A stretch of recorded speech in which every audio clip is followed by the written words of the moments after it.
올해 초에 매우 안타까운 사건이 하나 있었습니다. 그것은 광주에 있는 신축 아파트 공사 현장에서 그 건물의 일부가 무너지는, 붕괴가 되는 안타까운 일이었습니다. 물론 인명 피해도 있었고요.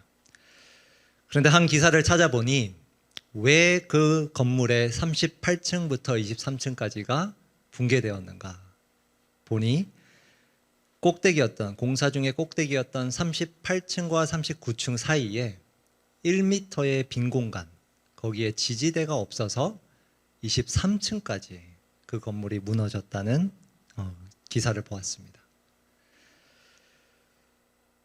그 사건을 통해서, 그 붕괴 현장을 통해서 참 한 층만 붕괴되었으면 참 좋았을 것이 23층까지 붕괴가 되면서 인명피해가 났다는 사실이 매우 안타까웠습니다. 그것을 보면은 사실 건물도 그렇고 또 어떤 면에서는 우리의 몸도 그렇고 붕괴는 하나하나 연쇄적으로 찾아옵니다. 그래서 우리가 연쇄 붕괴라는 표현도 쓰지요. 하나가 무너지면 연쇄적으로 다른 것도 무너지고 건물도 그러하고 우리의 몸도 그러하고 그리고 심지어 우리의 신앙도 마찬가지입니다. 지난주 본문에서 우리가 본 것처럼 17장, 18장에서 이스라엘 백성들의 그 종교적 몰락, 예배가 붕괴되는 모습을 우리는 보았습니다. 그들은 하나님을 진정 예배하기보다 자기의 눈에 옳은 대로 예배하며 우상을 가지고 자기가 세운 제사장을 가지고 예배하는 모습을 우리는 보았습니다. 그런데 오늘 본문은 그들의 그 붕괴가, 몰락이 거기서 멈추지 않았음을 보여줍니다. 또 다른 연쇄 붕괴가 일어나고 있음을 오늘 본문은 보여줍니다.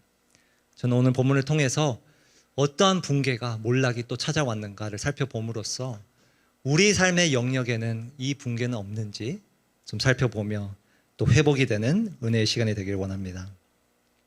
지난주에 이미 한번 소개드렸지만 사사기의 전체 구조 한 번만 더 설명드리면 저희는 지금 사사기 결론 부분을 지금 보고 있습니다. 그것도 이제 사사기 첫 번째 결론에서는 종교적 몰락을 다뤘다면 이제 19장부터는 사회적 몰락을 이야기하고 있습니다. 종교적 몰락에서 이제 사회적 몰락까지 연쇄 붕괴가 되는 장면들입니다. 그리고 오늘 본문도 주보에 한번 보시면 동일하게 세 부분으로 나눌 수 있습니다. 레위인과 아버지, 레위인과 노인, 그리고 레위인과 기브아 사람들, 세 개의 이야기로 이렇게 쭉 이어집니다. 그런데 이 세 이야기 모두가 두 가지 공통점이 있어요. 두 가지 공통점. 첫 번째는 욕망이라는 단어로 표현해 볼 수 있습니다. 욕망. 1절 한번 다시 보시면 이렇게 시작합니다. 이스라엘의 왕이 없을 그때에. 우리에게는 이제 너무나 익숙한 표현이죠. 이스라엘의 왕이 없을 그때에. 또 다른 몰락이 이제 일어나고 있음을 가리킵니다. 오늘 서두를 보니까 레위인에게 첩이 있었는데 그 첩이 무슨 이유인지 그 남편을 떠나버립니다. 그리고 다시 그 레위인이, 남편이 첩을 이제 데려오고자 그 첩의 집으로, 장인의 집으로 갑니다. 그래서 3절에 보면 그 장인이, 여자의 아버지가 이렇게 반응합니다. 그를 보고, 레위인을 보고 기뻐하니라. 기뻐하니라. 무슨 이유로 기뻐했을까요? 이 아버지는 딸 때문이 아닙니다. 4절을 보니 그 장인이 기뻐한 이유는 이렇습니다. 그의 장인 곧 그 여자의 아버지가 그를 머물게 하매 그가 3일 동안 그와 함께 머물며 먹고 마시며 거기서 유숙하다가 6절로 건너가 보시면 두 사람이 앉아서 함께 먹고 마시매, 또 등장하죠. 먹고 마시매. 그 여자의 아버지가 그 사람에게 이르되 청하노니 이 밤을 여기서 유숙하여 그대의 마음을 즐겁게 하라. 마음을 즐겁게 하라. 그리고 이 동일한 표현이 9절에 또 한 번 등장합니다. 마음을 즐겁게 하고 다음날 가라, 이 말이에요. 여러분, 이 레위인과 아버지의 이야기에서 공통적으로 나오는 지금 장면들은 바로 먹고 마시며 마음을 즐겁게 하는 것입니다. 그런데 이 먹고 마시다라는 원어를 보면요, 단순히 식탁 교제가 아니에요. 그냥 식사 자리에서 먹고 마시며 좋은 교제를 나눈다는 뜻이 아니라 이것은 요즘 말로 하면 그냥 마시고 또 마시고 끝까지 취할 때까지 마시는, 그야말로 그런 술 파티 자리입니다. 그런 표현이에요. 지금 이 장인이 레위인을 보고 기뻐한 이유는 내 딸의 남편이 그를 데리러 왔구나 해서 기뻐했던 것이 아니라 술상을 함께 나눌 수 있는, 나의 마음을 즐겁게 할 수 있는 사람을 만났기 때문입니다. 그리고 우리가 방금 읽은 것처럼 그는 계속해서 집요하게 그 레위인에게 하루만 더 있어달라 하며 마음을 즐겁게 하자, 마시자 이렇게 간청하고 있는 것입니다. 그런데 이러한 장면이 다음 이야기에서도 또 한 번 등장합니다. 두 번째 스토리의 끝부분을 한번 보시면 21절, 이 레위인이 드디어 그 집요한 장인을 부탁을 뿌리치고 나옵니다. 그래서 기브아라는 땅으로 가는데 막상 가보니 잘 곳이 없어요. 그런데 우연히 만난 노인을 만나서 유숙할 곳을 드디어 찾습니다. 그 집에 들어가서 두 사람은 무엇을 하는가? 21절 보시면 그를 데리고 자기 집에 들어가서 나귀에게 먹이니 그들이 발을 씻고 먹고 마시니라. 동일한 표현입니다. 22절 서두만 보시면 그들이 마음을 즐겁게 할 때에, 다른 사람이지만 동일하게 먹고 마시며 마음을 즐겁게 합니다. 첫 두 이야기에서는 술상 혹은 술파티의 이야기였다면, 유흥의 이야기였다면, 마지막 이야기에 가서는 이제는 또 다른 욕망의 요소가 보입니다. 22절 다시 한번 보시면 그들이 마음을 즐겁게 할 때에 그 성읍의 불량배들이 그 집을 애워싸고 문을 두들기며 집 주인 노인에게 말하여 이르되 내 집에 들어온 사람을 끌어내라. 우리가 그와 관계하리라.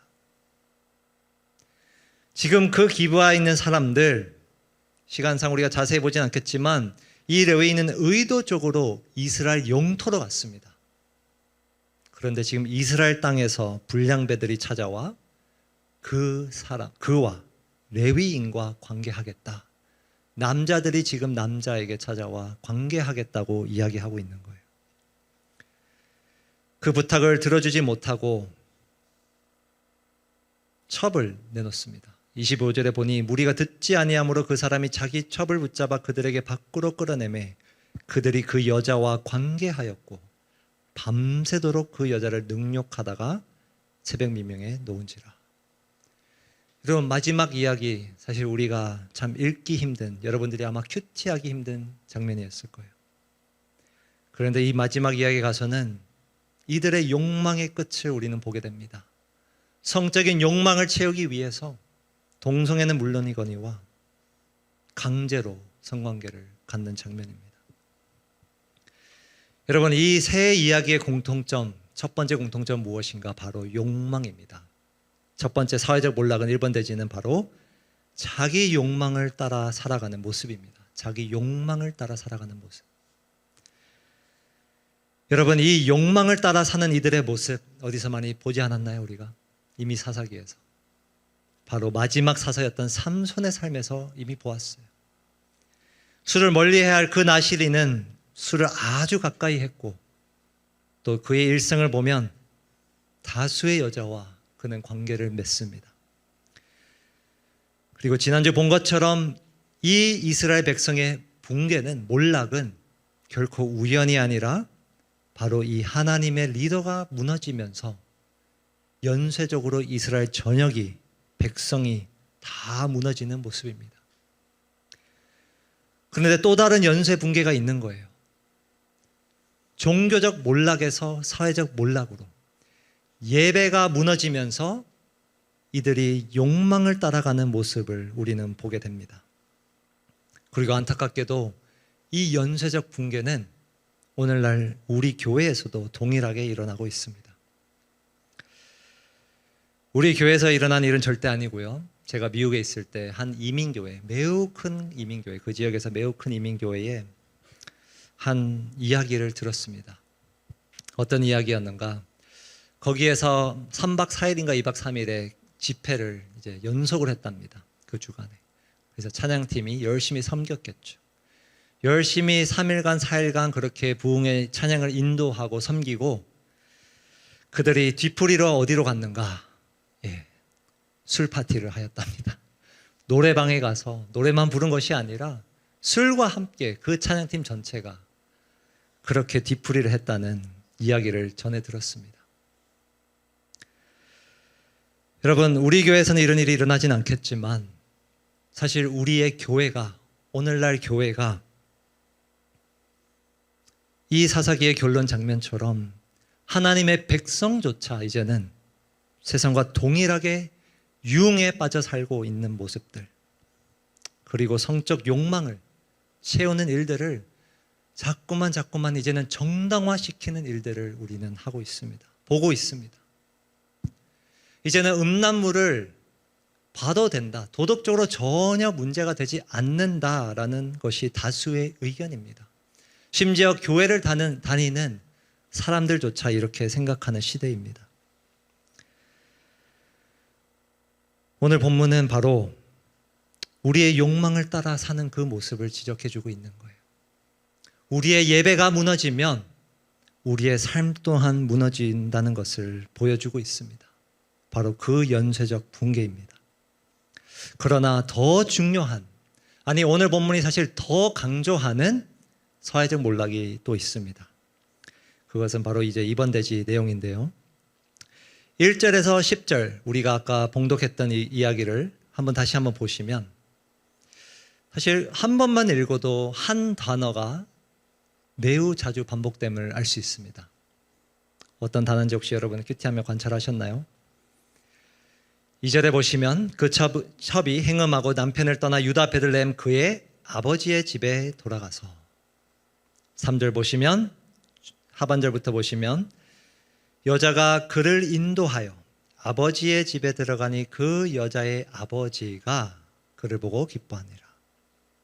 4절 그의 장인 곧 그 여자의 아버지가, 그리고 5절, 6절, 8절, 9절 그 여자의 아버지가 계속해서 반복됩니다. 계속해서.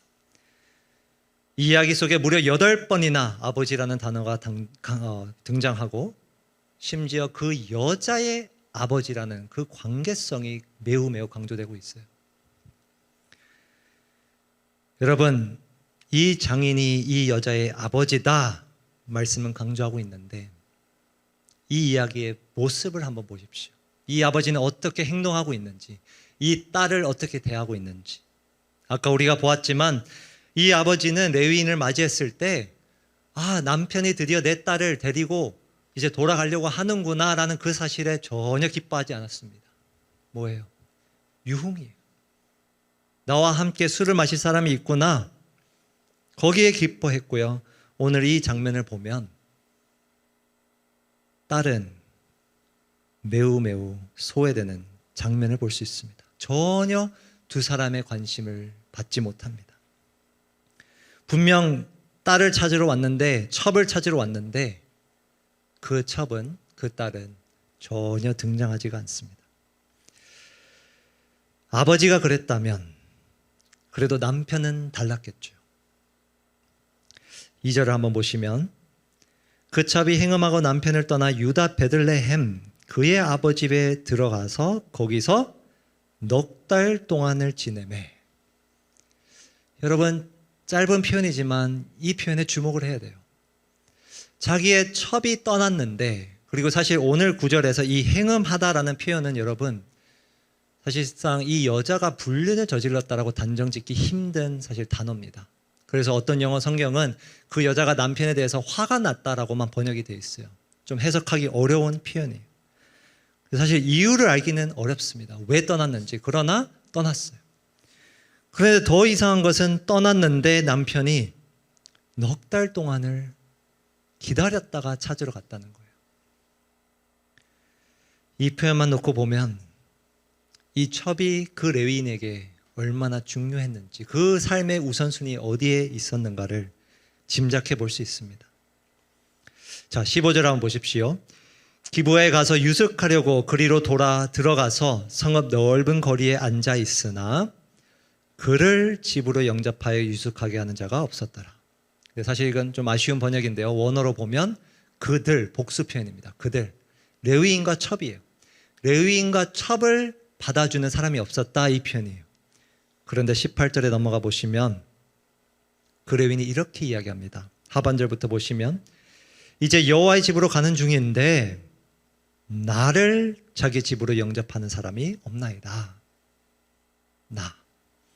나를 자기 집으로 영접하는 사람이 없나이다. 물론 18절 서두에는 우리라는 복수형을 썼어요.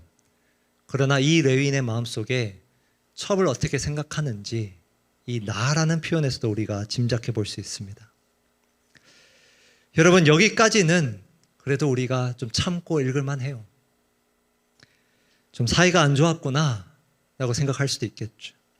그러나 이 레위인의 무관심은 마지막 스토리에서 극에 달합니다. 22절에서 우리가 이미 본 것처럼 기브아의 그 불량배들이 찾아와 내가 그 남자와 관계를 갖겠다라고 이야기합니다.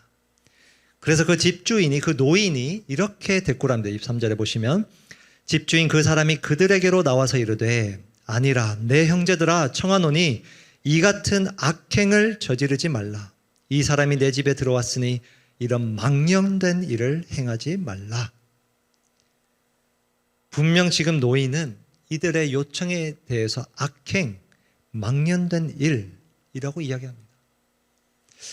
근데 어찌된 영문인지 그 악행과 망령된 일은 오직 레위인에게만 적용이 됩니다. 24절을 보십시오. 보라, 여기 내 처녀딸과 이 사람의 첩이 있은즉 내가 그들을 끌어내리니 너희가 그들을 욕보이든지 너희 눈에 좋은 대로 행하되 오직 이 사람에게는 이런 망령된 일을 행하지 말라. 여러분, 이 노인에게 있어서 이 악행과 망령된 일은 레위인에게만 적용됐어요. 여기 내 딸이 있고 이 사람의 첩이 있으니 그들을 데려가라 라고 이야기하는 거예요.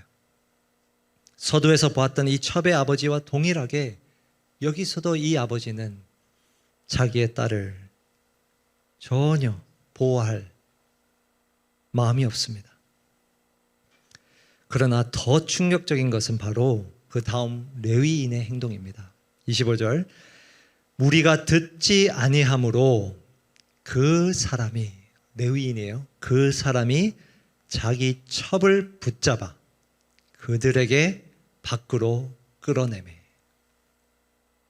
여러분, 이 레위인이 자기 첩을 밖으로 내몹니다. 왜? 자기가 살기 위해. 그래서 우리가 다 읽은 것처럼 밤새도록 그 여자는 거기에서 정말 입에 담지 못할 일을 당합니다.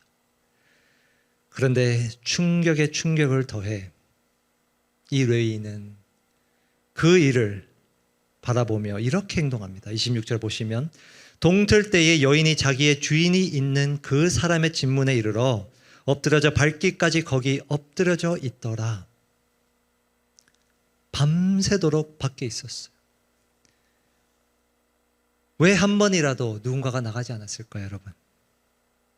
27절 보니 그의 주인이, 그 레위인이 일찍이 일어나 집 문을 열고 떠나고자 하더니, 여러분, 자기 첩을 밖으로 내몬 것도 너무나도 충격적인 장면이지만 밤새도록 밖에 있었던 그 첩에 대해서 조금이라도 관심을 갖지 않고 그는 그냥 일찍 일어나 집 문을 열고 나가려고 했습니다. 나가는 길에 마치 이 여인이 방해물인 것처럼 27절 하반절을 보니 그 여인이 집 문 앞에 엎드려져 있고 그의 두 손이 문지방에 있는 것을 보고, 그것을 보고 28절에 그가 이렇게 이야기합니다. 그에게 이르되 일어나라, 우리가 떠나가자. 여러분, 괜찮냐라는 말도 한마디 없이 일어나 가자가 첫 마디입니다. 대답이 없자 그 여인이 죽은 것을 보고 그 시체를 싣고 그는 떠납니다. 그리고 우리가 본 것처럼 말미에 그녀는 제대로 된 장례도 한번 치르지 못하고 그의 시체는 나누어 모든 지파에 뿔뿔이 흩어집니다. 여러분, 성경에 왜 이렇게 잔인한 이야기가 오늘 기록되었을까요? 너무 잔인한 나머지, 우리의 시선이 거기에 너무 빼앗긴 나머지 어쩌면 이 본문을 기록하신 하나님의 목적을 우리가 놓치기 쉬울 것 같습니다. 그러나 오늘 본문 전체 이야기는 새 스토리의 공통점은 단순히 욕망이 아니라 두 번째 공통점은 바로 이 등장인물들의 무관심입니다. 무관심. 아버지에서부터 시작해서 레위인, 그 노인 모두가 하나같이 이 여자에 대해서 무관심했습니다. 그것이 바로 사회적 몰락 2번입니다. 자기들의 욕망을 따라 살았을 뿐만 아니라 소외된 이웃에게 이들은 무관심했습니다. 무관심. 여러분, 큐티하면서 눈치채셨는지 모르겠는데 오늘 본문에서 이 여자에게 말을 건 사람이 한 명도 없었어요. 말을 건 사람. 드디어 마지막에 남편이 말을 건넵니다. 일어나 가자, 떠나가자. 이미 죽고 난 뒤의 이야기예요. 살아있을 동안 말 한마디, 손길 눈길 한 번도 받지 못하다가 그녀는 떠난 것입니다. 그 누구의 관심도 받지 못한 채 장례도 없이 그녀는 떠났습니다. 철저하게 외면된 이웃입니다. 철저하게 외면된 이유. 우리가 제자반 요즘 하고 있는 내용이긴 한데 예수님이 구약의 계명을 어떻게 요약하셨는가? 하나님 사랑과 이웃 사랑으로 요약하셨어요. 하나님 사랑, 이웃 사랑. 이 둘을 분리해서 말씀하신 것이 아닙니다. 따로 표현은 할 수 있어도 같이 행해져야 된다고 말씀하셨어요. 하나님을 마음 다해 사랑하고 내 이웃을 내 자신과 같이 사랑하라. 명령하셨어요. 그런데 우리 사사시대 말미에는 이들은 하나님 사랑도 무너졌고 이웃 사랑도 무너졌습니다. 연쇄적 붕괴예요. 자기 욕망을 따라 사는데 급급한 나머지 매일 보는 딸도 매일 봐야 할 그 첩도 잊은 채 관심을 전혀 갖지 않은 채 이들은 철저하게 그들의 이웃을 외면했습니다. 나그네를 영접하지 않는 사회였고 사회적 약자를 보호하기는커녕 이용하는 사회의 모습입니다. 하나님 사랑도 이웃 사랑도 다 무너진 사회입니다. 최근의 기사 여러분들 아마 다 보셨을 거라 생각이 드는데 또 다른 안타까운 일을 우리는 목격을 했죠. 우리 대한민국 항공사의 승무원이 미국에서 피습을 당하는 기사를 다 보셨을 겁니다. 그런데 나중에 우리도 알게 되었지만 그냥 칼을 든 노숙자에게 피습을 당한 것이 아니라 나중에 알고 보니 아이를 보호하려다가 자기 아이도 아니고 남의 아이를 보호하려다가 피습이 되었다라고 저희는 기사를 통해서 알게 되었습니다. 저는 그 젊은 여성이 20대 중반의 여성이 어떤 생각으로 그 아이를 감싸 안았는지 모르겠어요. 그런데 먼 땅에서 그녀는 그 아이를 보호하기 위해 자기 자신을 내놓았습니다.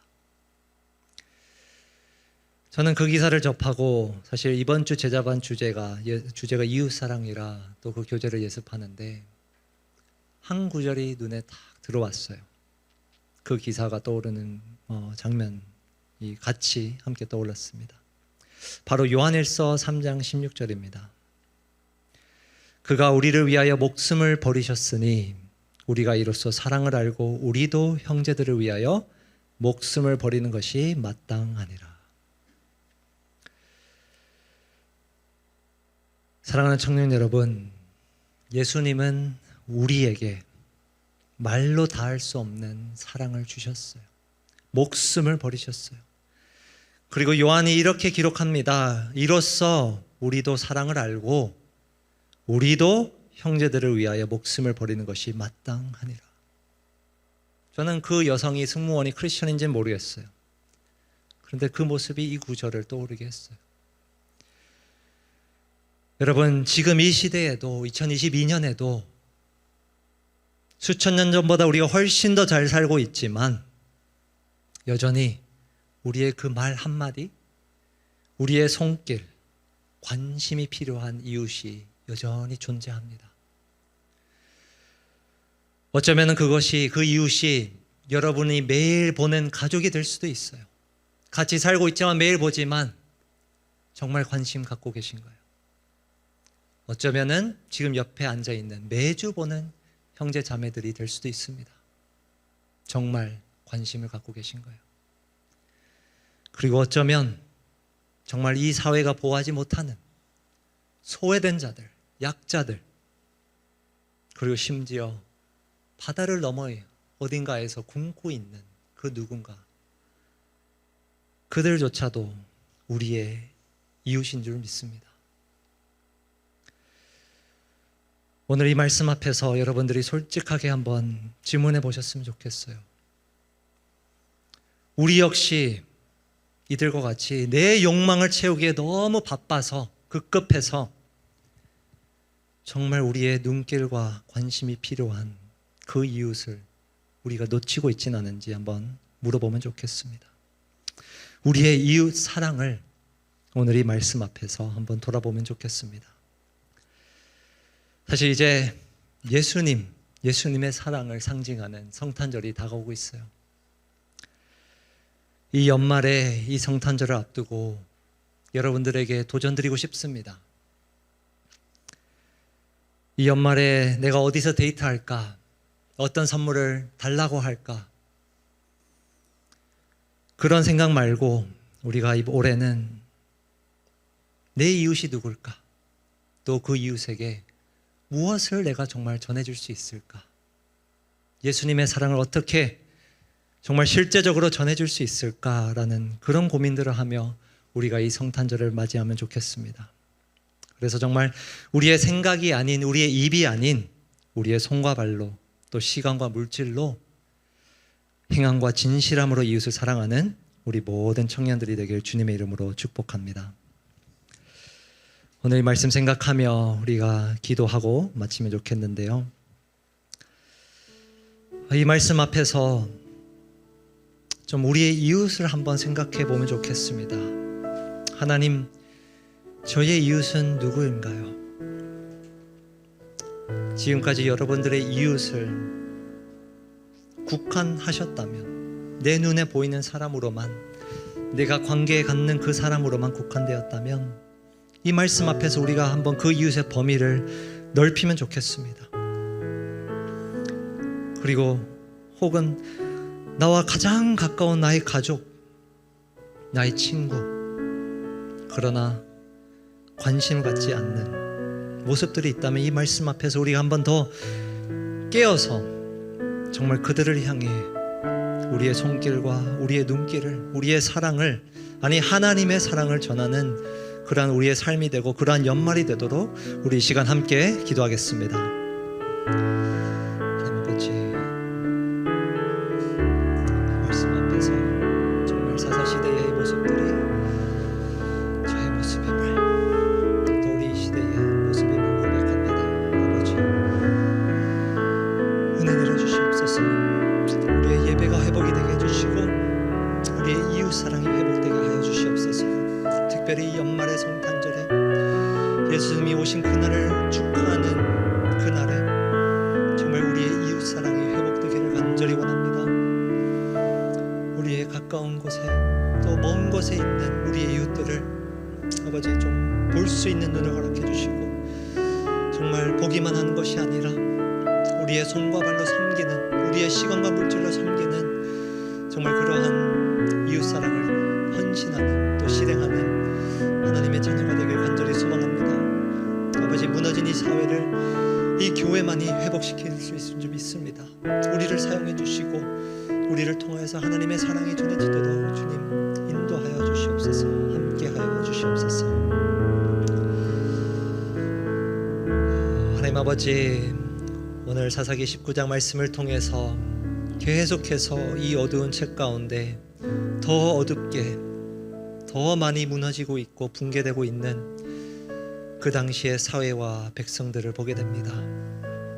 그러나 그 속에서 우리가 단순히 분노할 뿐만 아니라 손가락질만 할 뿐만 아니라 우리의 내면을 깊이 들여다보기를 간절히 소원합니다.